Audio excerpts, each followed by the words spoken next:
It is the best night of the year. The sky was nearly dark now. The teenagers were starting to emerge.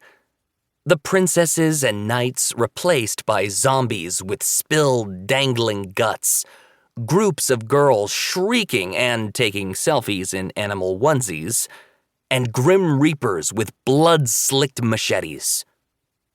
Pumpkins glowed from every stoop, some silly, but most with toothy mouths filled with jagged teeth.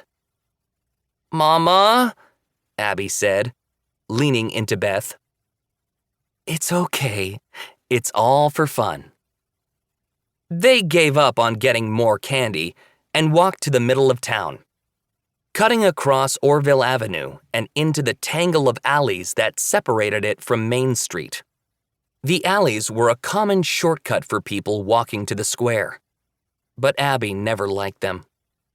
The brick buildings were so close that the sky always narrowed to a slit.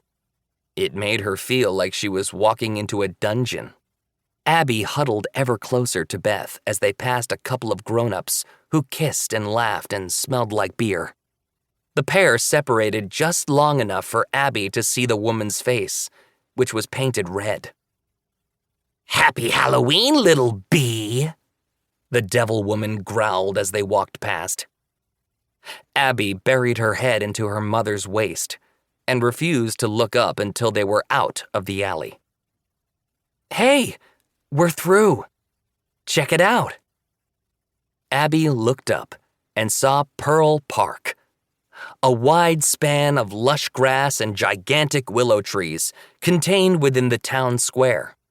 The rectangle of grass was surrounded by a footpath and a quiet street lined with old-fashioned storefronts.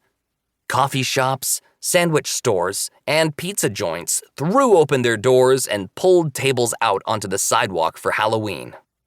For one night only, everyone ate and drank outdoors.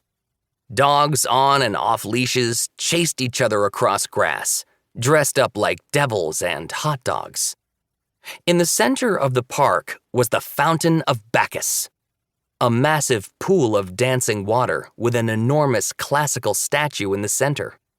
As she always did, Abby perked up when she saw it. "Who's that?" she asked, giggling at the almost naked statue. "Bacchus. He's the Greek god of, well, partying."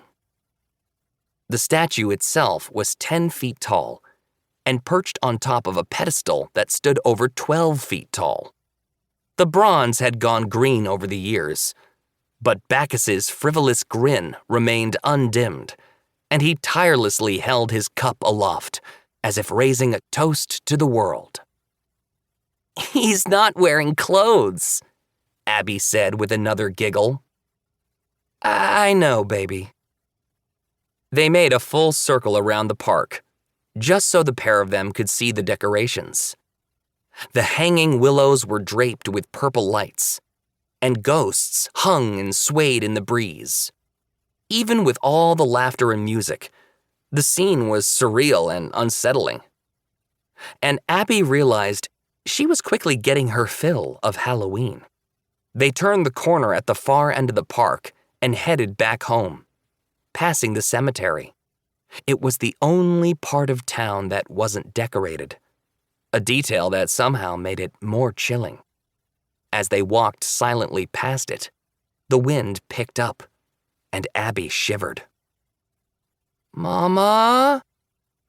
"It's fine, baby, just a cemetery." Just then, a couple walked under the streetlight a few feet in front of them. It was a cheerleader and what looked to Abby like a caveman. "Beth, is that you? Oh my God, you are so cute!" Abby had seen this scene unfold plenty of times. Her mother would catch up with her friends on, well, pretty much everything, and Abby knew she wasn't going anywhere soon.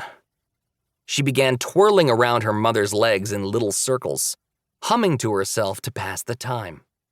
She kept her eyes on the cemetery, which was now half a block away.